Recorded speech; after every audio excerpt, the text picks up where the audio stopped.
Bloomberg Audio Studios. Podcasts, radio, news. You're listening to the Bloomberg Intelligence Podcast. Catch us live weekdays at 10 a.m. Eastern on Apple CarPlay and Android Auto with the Bloomberg Business app. Listen on demand wherever you get your podcasts or watch us live on YouTube. Let's get to this jobs number. I mean, better than expected, as John pointed out. Again, weaker from last period. Let's see what the world of the economists are thinking about this stuff. Steve Blitz, chief US economist at TS Lombard. Hey, Steve, what was your takeaway from kind of the various parts of this jobs report today? Yeah, I actually find the market reaction a bit perplexing because when you look at a lot of the pieces inside of it, it really shows a weakening job market. Strengthening one, right? All the job gains really were in restaurants and healthcare services. The rest of it was, added up to pretty much of a flat number. A good part of the decline was in employment. Look at the household survey was in the 16 to 24-year-olds. So people who are parents who are fretting about their children not being able to find jobs.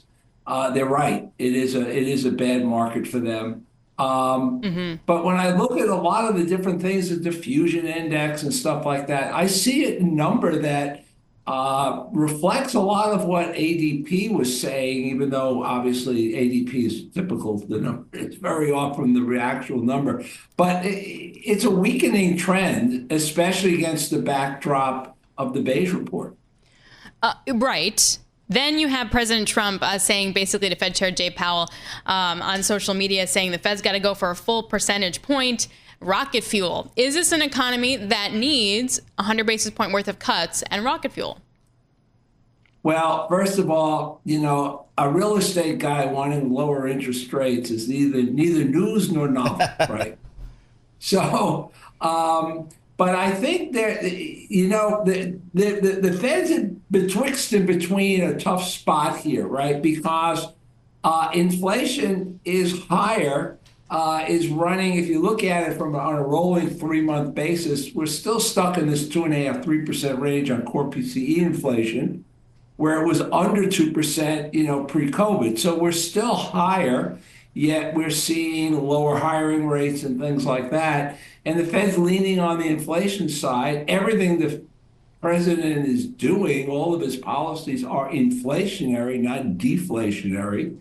Powell, in effect, has a hall pass here, right? So I think that, he knows he's out of a job in May. We're into legacy building on his part. And Trump said a few months ago, though, it changes every day with him, but he said no pain, no gain on the tariff side. So it's a tough spot for them. I think, though, we're going to get a dovish sentiment coming out of the June meeting. And I think chances of a July hike, well, I certainly don't think they're going to, cut, not hike. I don't think they're going to cut in July, but I think the odds are closer to 50-50 than what the market is priced in. Steve, is this economy, how do you think this economy is going to perform in the back half of this year here? Is it a time when maybe some of these tariffs are going to catch up and we will see a market slowdown? Yeah, because there's a couple of things here that, we're in a bit of a sweet spot. And I look to the third quarter, firms are just beginning to find out how much of these tariffs they can pass through to the final price, right? We saw this surge of buying, so they got a lot of stuff in inventory pre-tariff.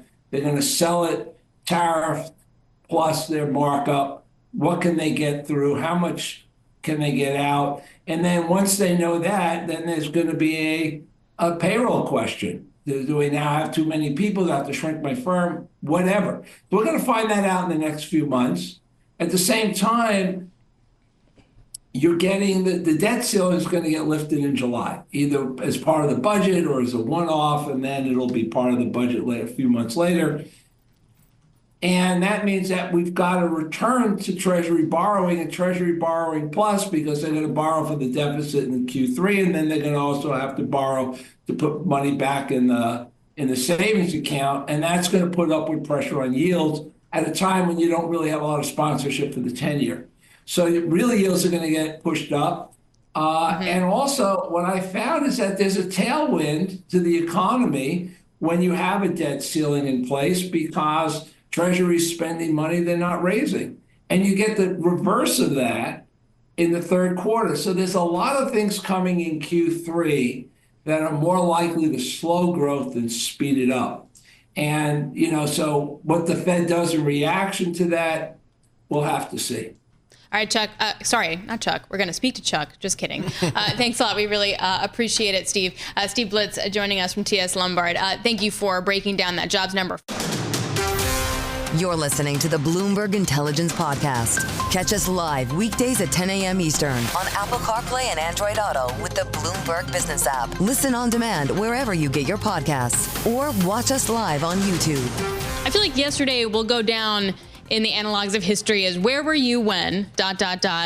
The tweet fight between President Trump and Elon Musk, arguably two of the most important people in the entire world, started on social media and then erupted overnight into full public display. Elon Musk, Donald Trump's alliance just ended with that public spat. Now, the latest read is that Musk has backed down after Tesla's stock price just tanked. His net worth crumbled $34 billion. Max Chafkin is Bloomberg Businessweek Senior Reporter and the co-host of the Elon Inc Podcast. He joins us now. Who has the upper hand here? Quote unquote, who won? Donald Trump has the upper hand here. He's the president of the United States. He controls a lot of aspects of Elon Musk's businesses. He also is the more important cultural figure. The fandom around Donald Trump, as popular as Elon Musk is, the fandom around Donald Trump is much more intense, and he's much more influential. That said, nobody's won yet. I mean, this has been just disastrous for Elon Musk, especially not ideal for Donald Trump. I think he'd prefer to just have the big, beautiful bill, his tax bill, the extension of the tax cuts with a bunch of other stuff swirled in, just sail through the Senate rather than have this very influential, very loud, rich guy, banging on Twitter, suggesting he should be impeached and so on. So I'm not sure there are any winners. I will say I was shocked by this because, and I wrote a piece a week ago basically saying, for all the talk of a breakup, you shouldn't bet on it because there are so many reasons why these two guys need each other. And of course, that's looking like not the right take on this. And it just seems like Elon Musk at his most erratic, most self-destructive, taking the opportunity, he had the chance to exit the White House, gracefully, maintain his contact, his influence with Trump, while also keeping investors happy by spending more time with his companies. And that all feels like it's out the window. He's not spending time with his companies. He's spending time on Twitter.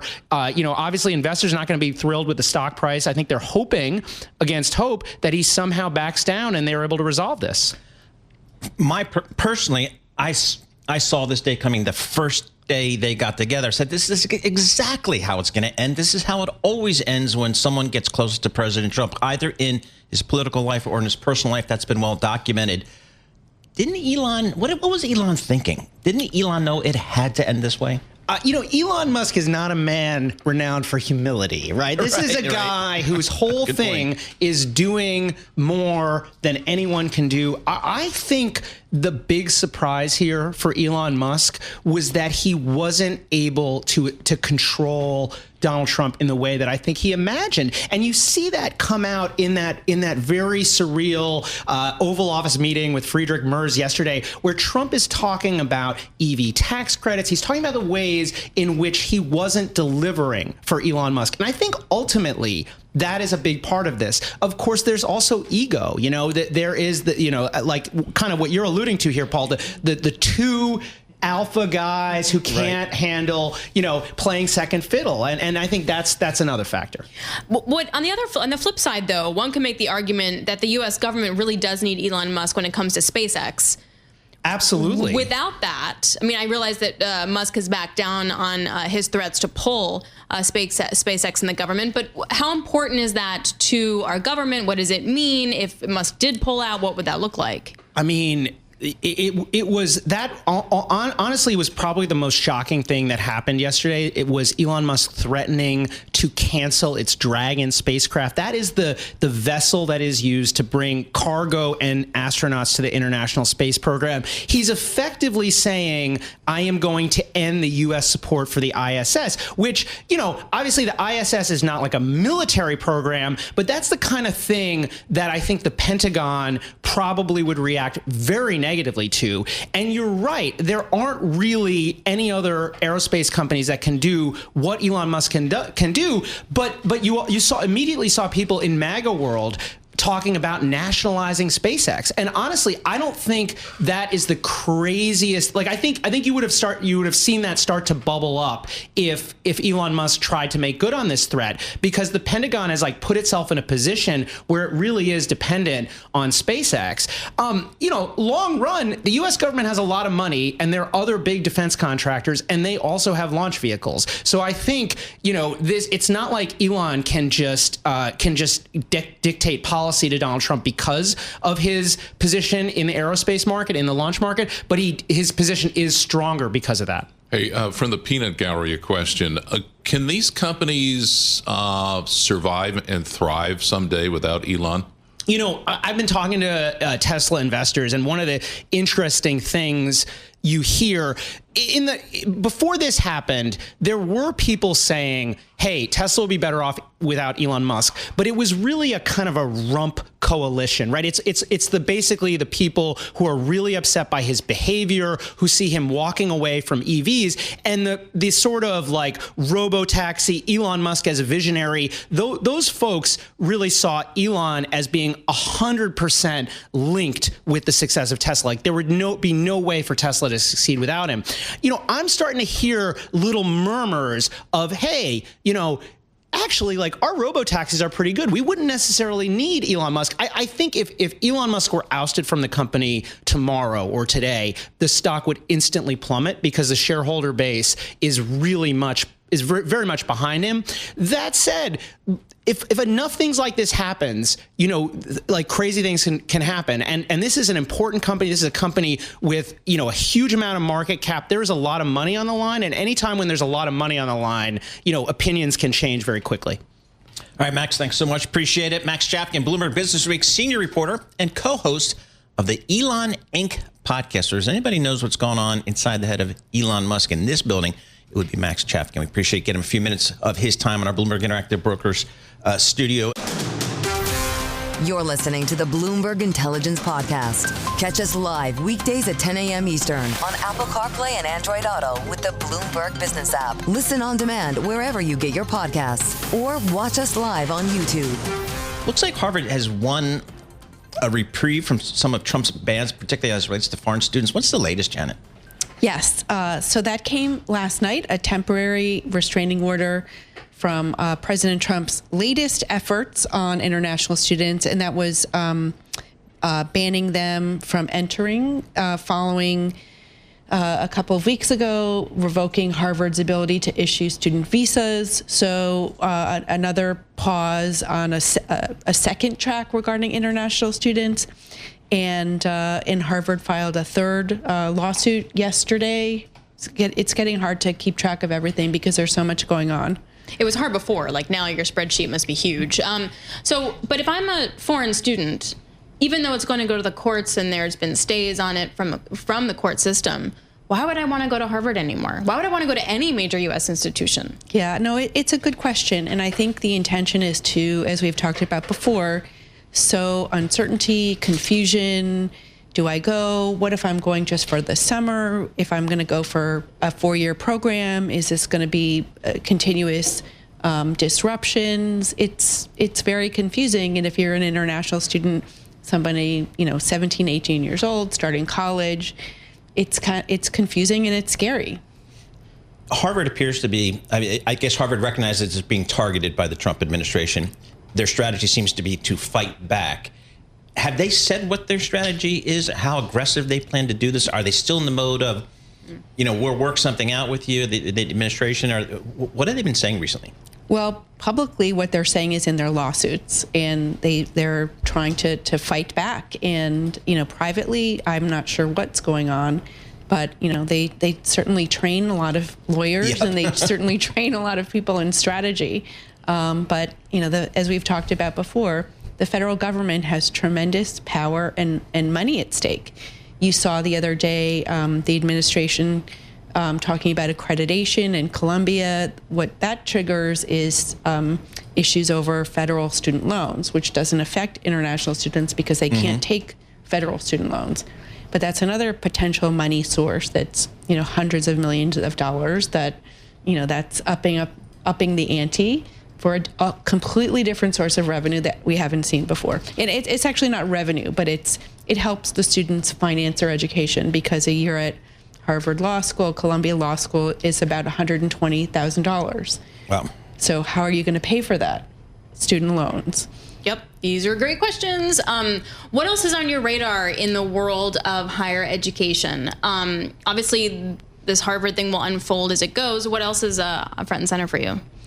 Well, we can talk about secondary sales of private equity. That's another issue. We had a story about a month ago that Harvard had been shopping around about $1 billion in private equity secondary sales.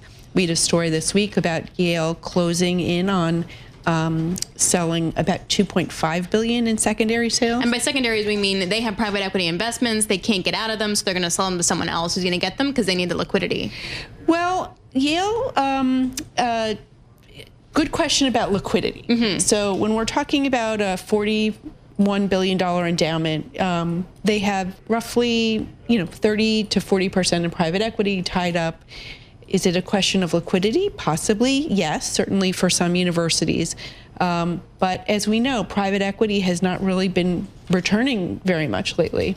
And to have a huge chunk of your endowment tied up in an investment that isn't giving you distributions like it had been before, yes, question about liquidity, but perhaps they want to do something else more opportunistic with that cash. So just remind us of your reporting. What has the Trump administration said to just universities generally in the U.S. about funding? Has that been frozen officially? Well, there's a couple of things. First off the bat is the reimbursements for research funding. Some universities like Harvard had very high reimbursements for research costs, 60%. So let's say you get a grant for $1 million, then Harvard would get an additional, say, $600,000 for things like hiring people in the labs, lab equipment, rent, and that went down to 15%. So that was a big change for most institutions. Then other grants, across the board affecting lots of universities were frozen, terminated over diversity, equity, inclusion. So that affects not just the top universities that have been targeted. And then at Harvard, they have frozen grants and contracts almost to the tune of $3 billion and has said Harvard will not get future grants. Wow. I mean, this changes the whole generational research and development strategy of this country. Yes. In one fell swoop. What I learned in my work at Duke is, on average at these big research universities, including state schools like the University of Florida, University of Texas, 2/3 of the R&D budget that is used for lab work and all the stuff that they do is 2/3 is roughly the government and 1/3 is the private, and the university itself and other private funding sources. So that public-private cooperation or relationship that was really born after World War II. It's really important. Goodbye. Janet Lorin, thanks so much for joining us. Really appreciate it. Janet Lorin covers the higher education for us. We really appreciate that. You're listening to the Bloomberg Intelligence Podcast. Catch us live weekdays at 10 a.m. Eastern on Apple CarPlay and Android Auto with the Bloomberg Business app. Listen on demand wherever you get your podcasts or watch us live on YouTube. Let's talk to Lululemon Athletica. LU is the ticker. It's off 20% here today. It's off 31% year to date. Tough quarter. Tariffs are taking effect. The consumer, all that kind of stuff. It is a challenge for a lot of these consumer companies. So we talked to Poonam Goyal. She covers all the retailers for Bloomberg Intelligence. Poonam, what's the Lululemon story that we heard this quarter? Yeah, it's the guidance. They slashed guidance and they're expecting margins to fall all largely due to tariffs. The hardest hit quarter will be 2Q because they're unable to mitigate a lot of the tariff headwinds until 2H. And along with that, they're going to have more promotions. They did say that traffic was lighter in stores. That's not something new. You know, we've heard this story for quite a few quarters now. And it just means that they really need to step up their game to get traffic back to stores, be the Lululemon that we knew where, you know, the stores would be crowded irrespective of what was going on inside the malls. What does this do for the supply chain? So that's the consumer part. In terms of their supply part, what are they dealing with? Sure. So when you think of Lululemon, the one thing that I think we should note is they don't make product in China. So they do not have product exposure to China. They do source raw material from China, for which there will be some exposure. But the largest hit that they're going to face is from the other countries in Asia, where the tariff is at 10% right now until early July. So they have that 10% headwind, and we do think that they'll be able to mitigate that in 2H. And they said they would too, largely through a combination of supplier negotiations, some select price increases, and then internal efficiencies.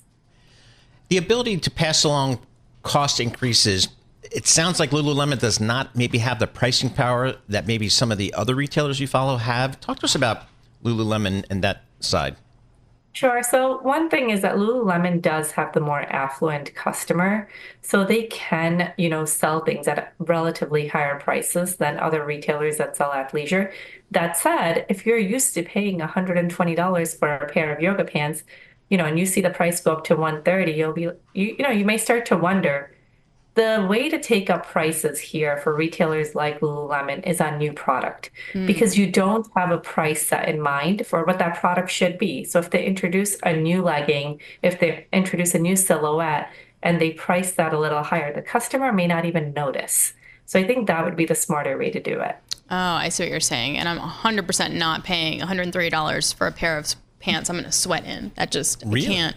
They look good, though. Never. No. I mean, I literally just work out in my bedroom. Anyway, moving on. Not about me. What about the competition? We were talking earlier about that. And I was saying, well, but now you have Alo Yoga. You have a lot of other competitors in a way that we didn't have about 10 years ago or so. So how is that affecting Lulu? Yeah, competition is definitely getting tougher, not just from the likes of Alo, but also from the traditional legacy athleisure players like Nike, Adidas. You know, they're all making a big push, especially into women's, and focusing on the same segment that Lululemon sort of made its money on. So, Poonam, sense of timing for tariffs here. What are your companies telling you about when they think they will really start to see their costs increase, and then they're going to have to make a decision? I mean, is that happening now? Is that something that'll happen maybe in the fall? It's happening. It started to happen. Costs are going up, and they can only mitigate so much. If you have a 10% headwind and you have low to no exposure to China, I could see you mitigating most of that for some of our companies. But as soon as you add China to the mix, where you need China to get product to the US, it's much, much harder, and the margins will be pressured. You know, these retailers, Paul, they have margins that are in the single digits. So even a 10% increase in costs is a big increase. We're all thinking 10% is okay. You know, it's not that bad when we heard the 135% with China, but it's still a big deal. It's a large increase for them to have to absorb or deal with. Poonam, 30 seconds. Top retailer right now. Amazon. You know, we like Amazon as a long-term play. We think their cloud business, their advertising business, they have a lot of runway, even on the retail side, to really grow. And in this environment, scale matters. Scale is where you get pricing power, and we think Amazon, out of all the retailers that we cover, have the largest scale. Yeah, absolutely. Good stuff. Poonam Goyal, thank you so much. We appreciate that. Poonam Goyal, senior retail analyst, covering all the retailers for Bloomberg Intelligence down there in Princeton, New Jersey. This is the Bloomberg Intelligence Podcast, available on Apple, Spotify, and anywhere else you get your podcasts. Listen live each weekday, 10 a.m. to noon Eastern on Bloomberg.com, the iHeartRadio app, TuneIn, and the Bloomberg Business app. You can also watch us live every weekday on YouTube and always on the Bloomberg Terminal.